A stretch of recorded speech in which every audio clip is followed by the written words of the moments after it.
सुबह से लेकर शाम तक हम होममेकर्स को ना जाने कितने ही काम होते हैं, लेकिन उन्हीं कामों को अगर हम समझ-बूझ और सफाई के साथ करें, तो हम अपना टाइम भी बचा सकते हैं और ज़्यादा थकेंगे भी नहीं। और एक जो है ना, खाली होममेकर से हम एक स्मार्ट होममेकर बन जाएँगे। तो कौन-कौन स्मार्ट होममेकर बनना चाहता है, तो मेरी वीडियो को एंड तक ज़रूर देखना और वीडियो देखने के बाद लाइक भी ज़रूर करना और कमेंट्स भी ज़रूर करना, और न्यू है तो प्लीज़ सब्सक्राइब भी ज़रूर कर लेना। तो चंद टिप्स लेकर मैं आई हूँ आपके सामने आज इस वीडियो में। तो चलिए स्टार्ट करते हैं, और लाइक करके और कमेंट्स करके ज़रूर बताना कि आज के आपको मेरे टिप्स जो थे वो कैसे लगे। तो चलिए, हम सबको ही अब खाली होममेकर नहीं, स्मार्ट होममेकर बनना है। तो चलिए स्टार्ट करते हैं।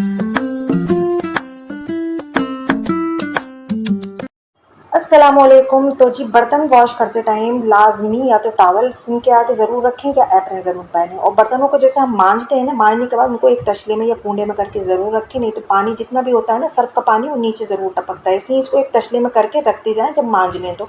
और मांजने के बाद जब हम धोने के बाद, उसको वॉश करने के बाद हम जिस बास्केट में रखते हैं सूखने के लिए, तो उस बास्केट के नीचे या तो बड़ी सी ट्रे ले लें या बड़ी सी सीनी, या जिसको कहते हैं बड़ी सी प्लेट, वो रख लें। क्योंकि जब हम बर्तनों को उल्टा करके हमेशा रखना चाहिए, जब भी हम बर्तन वॉश करें तो उनको वॉश करने के बाद ना, कप वगैरह को उसको उल्टा करके ही रखें और प्लेट्स को खड़ा करके रखें, क्योंकि जितना भी पानी होगा ना वो नीचे ट्रे में जाता रहेगा। नहीं तो अगर हम ट्रे नहीं रखेंगे ना, तो जितना भी पानी होगा वो नीचे आकर गिरेगा, फर्श पर आकर गिरेगा, जिससे हमारा फर्श जो है वो गंदा हो जाएगा।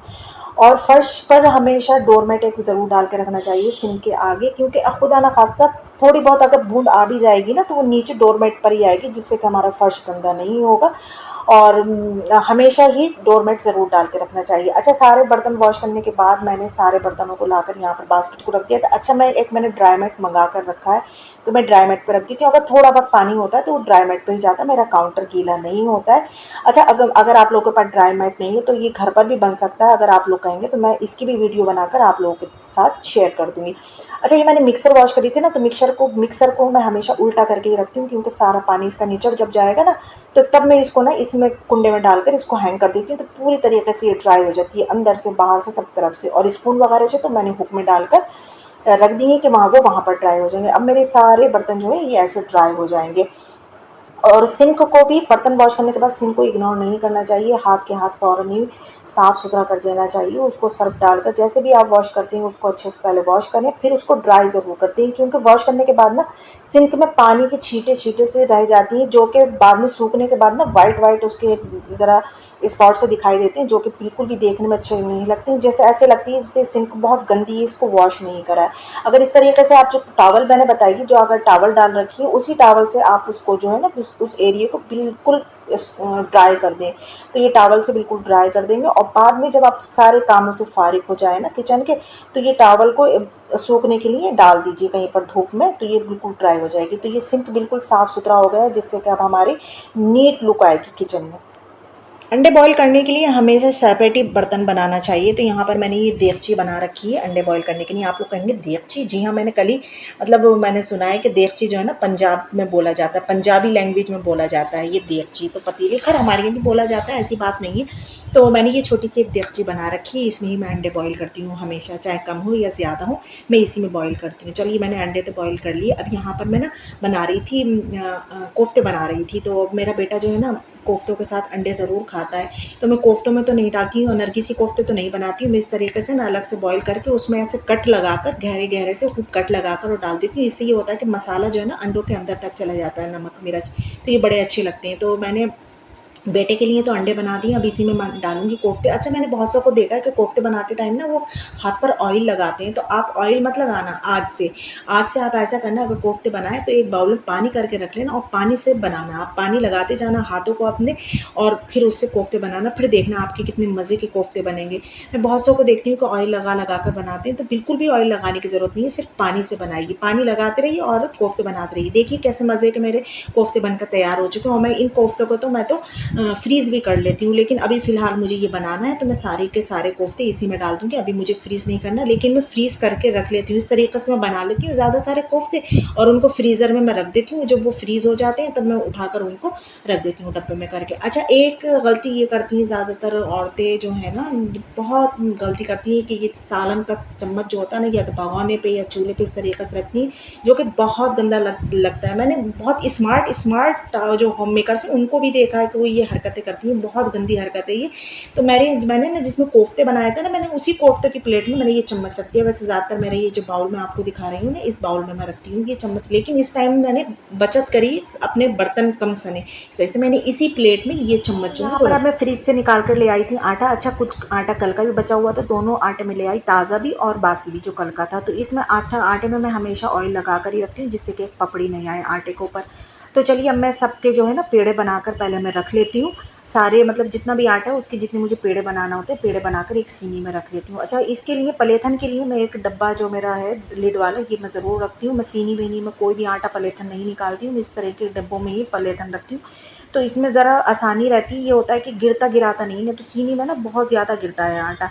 अच्छा, ये काउंटर टॉप पे यहीं पर ही मैं रोटी बनाती हूँ, आप लोगों ने देखा होगा। अच्छा, ये बेलन के बारे में ये कहूँगी कि मैंने बहुत लोगों को देखा कि बेलन इतने गंदे होते हैं कि आटा उसके ऊपर ऐसा चिपका होता है कि, तो भाई रोज़ के रोज़ धो लो, चाहे खाली पानी से धो लिया करें, लेकिन बेलन को रोज़ के रोज़ धोया करें। देखिए कैसा चिकना साफ़ सुथरा बेलन है, नहीं तो इतने गंदे गंदे बेलन होते हैं। और पटा जिस पर ऊपर बेलते हैं वो भी, तो खैर मैं पटा तो यूज़ नहीं करती हूँ, मैं तो खाली बेलन यूज़ करती हूँ और इसको पर ही बेलती हूँ। अच्छा, बहुत से लोग रुमाल बिछा लेते हैं या अखबार बिछा लेते हैं, कहते हैं काउंटर हमारा गंदा नहीं होगा। नहीं जी, कुछ भी बिछा लो, काउंटर टॉप तो गंदा होगा ही, और नहीं होगा थोड़ा बहुत तो आटा आता है तो फिर डबल डबल सफाई करना पड़ जाती है। तो मैंने बहुत बिछाया, मैंने भी बहुत करा इस तरीके से, लेकिन अब मैं नहीं करती हूँ। अब मैं डायरेक्ट इसको ऊपर ही बेलती हूँ, अपने काउंटर टॉप के ऊपर ही मैं जो है अपनी रोटी जो है वो बेलती हूँ, क्योंकि फिर डबल डबल मेहनत करना पड़ती है। अच्छा, ये मैंने सारे पेड़े जब बना लिए ना, तो इस डब्बे में अब मैं पानी भर के रख दूँगी, हाथ भी धो लूँगी अपने, मेरे हाथ भी धुल जाएंगे, और इसमें जो है मैं पानी भी भर के जो है रख दूँगी। जब तक मैं रोटी बनाऊँगी तब तक जितना भी इसके ऊपर आटा लगा हुआ है ना, सब फूल जाएगा ये, फिर आसानी से छूट जाएगा। नहीं तो फिर ना जब ये ड्राई हो जाएगा तो फिर इसको खुरच के छुटाना पड़ेगा जूने से उससे, तो वो कपड़े में लगता है, तो वो गलत बात होती है। तो ये मैंने सारे पेड़े बना लिए, और पेड़ों को ना एक रुमाल से मैंने ढक लिया कि इसके ऊपर पपड़ी नहीं आए। अब हम बस रोटी बनाना जो वो स्टार्ट कर देंगे। अच्छा, जिसमें हम हॉट गैस में रोटी रखते हैं तो डायरेक्ट मतलब खाली दस्तरिए रुमाल जो भी आप कहते हैं, तो उसमें नहीं रखना चाहिए। हॉट गैस के मतलब अंदर ना, या तो रुमाल का मतलब दो, मैंने 4-5 टैग बनाकर इसको थाली से या प्लेट से मैं कट करके ऐसे करके रखती हूँ। अगर आप फॉइल पेपर रखना चाहें तो वो रख लें, खैर मैं तो न्यूज़पेपर का इस्तेमाल करती हूँ। तो मैंने तो न्यूज़पेपर बिछा लेती हूँ और उसके ऊपर ही दस्तरखान बिछाती हूँ, फिर मैं इसके अंदर रोटियाँ रखती हूँ। तो इससे रोटी जो है ना, नीचे की जो कहते हैं सब गीली हो जाती है, ऐसा कुछ नहीं होता है। और अल्हम्दुलिल्लाह अब मैं यहाँ पर जो है ना, मैंने रोटियाँ जो है वो बेलना स्टार्ट कर दी है। साफ़ सुथरा बेलन था, तो इससे अगर साफ़ सुथरा बेलन नहीं होता ना, तो रोटियों में बहुत छेद होते हैं, क्योंकि आटा चिपका हुआ होता है ना, तो उससे रोटियों में बहुत ज़्यादा छेद हो जाते हैं। तो इसलिए हमेशा रोज़ के रोज़ पटा हो या बेलन हो जो भी हो, रोज़ के रोज़ धोकर रखना चाहिए। तो अच्छा, अब मैं यहाँ पर ना रोटी बनाने का मैं ये बताऊँगी कि रोटी बनाते टाइम ना, या तो हाथ से या तो एक रुमाल बना लें, ऐसे करके मैं तो रुमाल से सारा आटा जो है ना इधर को करती रहती हूँ। नहीं तो अगर हम रोटी बनाते रहेंगे ना, तो फिर क्या होता है कि आटा यहाँ पर इकट्ठा हो जाता है, जिसको पलेथन कहते हैं ना, सूखा आटा, वो यहाँ पर इकट्ठा होते होते फिर वो नीचे गिरना स्टार्ट हो जाता है, जिससे कि अब नीचे का फर्श जो है वो गंदा होगा। इसलिए या तो हाथ से आटे को आगे करते रहना चाहिए, समेटते हुए करना चाहिए, सफाई के साथ करना चाहिए रोटी। फिर जो है, फिर रोटी उठाकर हमें काउंटर टॉप पर ही इसी तरीके से रोटी को बनाना चाहिए, इसी तरीके से बड़ा करना चाहिए यहीं पर हाथ करके। ये नहीं कि पूरे किचन में हम कभी कहीं पर कभी कहीं पर, बहुत सौ को मैंने देखा है कि वो इस तरीके से फर्श की तरफ को हाथ करके इस तरीके से रोटी को बढ़ाते हैं, तो जितना भी पलेथन होगा ना रोटी का वो फर्श पर गिरेगा। इसलिए ये बिल्कुल नहीं करना चाहिए, रोटी को काउंटर टॉप पर ही हमेशा बढ़ाना चाहिए।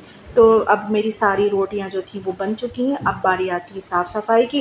तो ये जो पलेथन का डब्बा है, इसको हमेशा ही साफ़ सुथरा करके रखना चाहिए, क्योंकि थोड़ा बहुत आटा इसके ऊपर लाजमी आएगा जब रोटी बनाएंगे तो इसको मैंने साफ़ कर दिया, इसकी लिड को भी साफ़ कर दिया, और अब मैं जो है इसको रख दूँगी। अब बारी आती है बर्तन धोने की और सबसे पहले ये रुमाल धोने की, जिससे मैंने पेड़े ढके थे। अच्छा, इसको खाली पानी से धो धो दें तो कोई वो नहीं है, क्योंकि इससे खाली पेड़े ही ढके थे और इसके ऊपर थोड़ा बहुत आया होगा तो पलेता नहीं आया होगा। अच्छा, ये वो रुमाल है जिससे मैं जो काउंटर टॉप है अपना साफ़ करती हूँ। खैर, इसको तो बाद में देखा जाएगा, पहले ये जो ये बर्तन है इनको वॉश कर लेते हैं। सबसे पहले ये बेलन और ये चिमटा जो होता है, तो अगर आप लोग सर्फ़ से नहीं धोती हैं ना, तो प्लीज़ खाली पानी से ही धो लिया करें रोज़ के रोज़, तो ये बिल्कुल साफ़ हो जाता है, बिल्कुल भी इस पे आटा लगा हुआ बिल्कुल नहीं रहता है, और जिससे कि रोटियाँ जब बनाएँगे ना तो उसमें बिल्कुल भी छेद नहीं होंगे। अच्छा, अब ये आता है जिसमें मैं आटा रखती हूँ, तो इसका जितना भी आटा लगा हुआ था ना सब फूल चुका है। तो सबसे पहले मैंने पानी डालकर इसको हाथ से रगड़-रगड़ के सारा इसका आटा छुटा लिया है, कि अब मैं इसको कपड़े से या जूने से जिससे भी वॉश करूँगी ना, तो अब इसके ऊपर आटा नहीं लगेगा। नहीं तो ये होता है कि डायरेक्ट हम जूने से या कपड़े से धोते हैं ना, तो उसके ऊपर आटा लग जाता है, जो कि अब गर्मी है, गर्मी नहीं भी हो तो वैसे भी वो अब बहुत गंदा लगता है, बहुत ख़राब लगता है जूने में या कपड़े में भरा हुआ आटा। तो अभी इसको सर्फ़ लगाकर मैं इसको सब अच्छे से मैं वॉश कर लूँगी सब तरफ से, और फिर मैं इसको ड्राई करने के लिए रख दूँगी। और अच्छा, अगर आप लोग को खैर, मैं तो जब ये होता है मैंने तो आप लोगों को सिर्फ़ बताने के लिए करा है कि बेलन और चिमटे को आप लोग खाली पानी से भी वॉश कर सकते हैं। लेकिन जब मैं ये सारे बर्तन वॉश करती हूँ ना, तो मैं सोचती हूँ कि जब मैंने सारे बर्तन ही वॉश करे हैं तो मैं बेलन और चिमटे को क्यों छोड़ूँ? क्योंकि इतना तो जूने में इतना तो सर्फ़ लगा रह ही जाता है, तो मैं जूने से अपने जो मेरा बेलन और चिमटा होता है ना उसको भी मैं वॉश कर लेती हूँ। और रोज़ के रोज़ तो मैंने यहाँ पर खैर तवा तो नहीं दिखाया है, क्योंकि तवा अभी गर्म है, जब वो ठंडा हो जाएगा तो मैं तवे को भी रोज़ के रोज़ ही वॉश करके ही रखती हूँ, मैं गंदा नहीं रखती हूँ।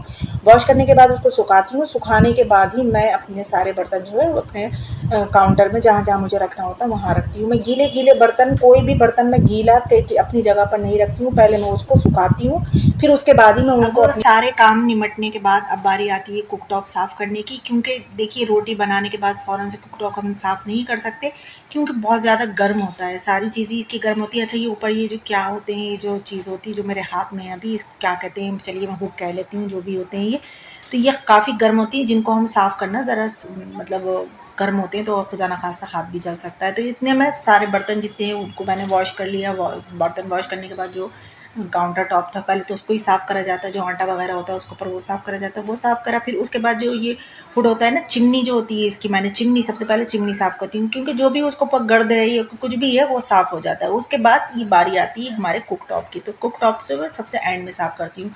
तो मैंने वही गीला कपड़ा करके पहले सब पूरे कुक टॉप के ऊपर जितना भी आटा होता है वो साफ़ कर लेती हूँ, बार बार इसको वॉश करती हूँ। फिर मैंने वॉश करके चूल्हे के नीचे जितना भी स्लिप है ये डला हुआ काउंटर टॉप, जितना भी चूल्हे के नीचे की मस्ट है, रोज़ जब भी आप कुक टॉप अपना साफ़ करें तो चूल्हे के नीचे ज़रूर साफ़ करें। तो मैं तो रोज़ ही करती हूँ खैर।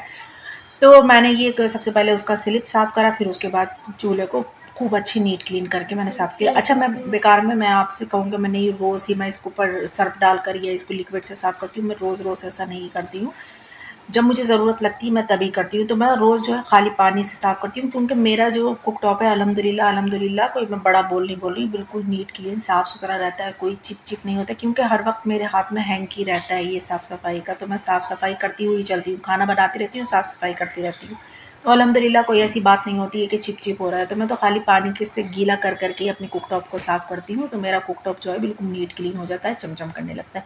तो मैंने अपने कुक टॉप को बिल्कुल नीट क्लीन कर लिया। उसके बाद पूरे किचन को एक बार फिर से उसके ऊपर गीला हैंकी करके मैं पूरे किचन के जो काउंटर है उस पर साफ़ करूँगी। जो इसके टाइल्स वगैरह होती हैं उनको मैंने नीट क्लीन कर लिया, तो बिल्कुल साफ़ सुथरा हो जाता है पूरा। अच्छा, मैंने सब तो नहीं दिखाया, बस मैंने ख़ास चीज़ें आपको बस दिखा दी हैं इसमें। अच्छा, मैंने कुछ टिप्स दिए हैं आप लोगों को, तो आप लोग लाइक ज़रूर करना और कमेंट्स में ज़रूर बताना कि आपको आज का मेरा वीडियो जो थी वो कैसी लगी, इन्फॉर्मेटिव थी या नहीं थी। देखिए, मैंने आपको बताया था, मैंने ये जो चिमनी थी मैंने पहले ही साफ़ कर ली थी, तो ये सब कुछ नीट क्लीन हो चुका है। अब ये सब करने के बाद अब हैंकी तो मस्ट है साफ़ करना, जिससे भी हम किचन की साफ़ सफाई करते हैं। लेकिन ये मेरा हैंकी कोई दिन में एक बार नहीं, पता नहीं कितनी बार मैं इसको इसी तरीके से सर्फ़ से साफ़ करती हूँ, सर्फ़ से धोती हूँ। तो ये मैंने इसके ऊपर थोड़ा सा सर्फ़ में रखती हूँ किचन में, लाजमी ही रखती हूँ। तो मैंने बस वो उससे सर्फ़ से खूब इसको अपने हैंकी को खूब रगड़ रगड़ के इसको साफ़ कर लूँगी। और फिर उसके बाद ये अपना ये जो है सिंक है इसको भी साफ़ करना एक बार फिर मस्ट है, क्योंकि अब इसके अंदर जब हैंकी धो रहे हैं तो लाजमी ही गंदा होगा थोड़ा बहुत, तो इसको भी साफ़ करूँगी। और फिर इसके बाद बस इनको धोने के बाद सारे कपड़ों को, जो मेरी किचन की ये हैंकी है, ये टॉवल है सिंक पर जो डली हुई है, जो ये मैंने आटे का कपड़ा था वो सब गीला हो चुका है, साफ़ करके उसको रखा है, इन सबको बस मैं अब फैला दूँगी ताकि ये शाम तक जो है अच्छे से बिल्कुल ड्राई हो जाएँगे। और फिर से शाम में हम किचन में आएँगे तो सारी चीज़ें हमें ड्राई मिलेंगी, साफ़-सुथरी मिलेंगी, तो फिर किचन में काम करने में फिर से मज़ा आएगा। और बस यही छोटे-छोटे से टिप्स होते हैं जिससे कि हमें स्मार्ट होम मेकर बनाते हैं। तो होम मेकर्स तो सभी हैं, ख़ैर सभी सारी जितनी भी ख़वातीन हैं सभी होम मेकर्स हैं, लेकिन अगर हम इस तरीके से काम करेंगे तो एक स्मार्टली काम हो जाएगा और एक हम स्मार्ट होम मेकर कहलाएँगे। तो ये देखिए सारे कपड़े मैं ले आई हूँ, अब इनको मैं मतलब ड्राई करने के लिए इनको डाल दूँगी, यहाँ नहीं मतलब तार पर या अलकनी जो भी है उस पर डाल दूँगी। और फिर सबसे लास्ट में आता है फ़र्श पर। अगर फ़र्श पर कोई बूँद-वूँद गिरी हुई है या थोड़ा बहुत आटा गिर ही गया है तो मैं तो ख़ैर नहीं गिरता, लेकिन फिर भी मेरे अंदर आदत है कि मैं एक बार ये मेरे पास जो वाइपर है इसको मैं वाइपर से साफ़ ज़रूर करती हूँ। तो बस यही था मेरा ब्लॉग। अगर आप लोगों को अच्छा लगा हो तो लाइक ज़रूर कर देना और कमेंट्स में ज़रूर बताना कि कैसा लगा। चलती हूँ, अल्लाह हाफ़िज़।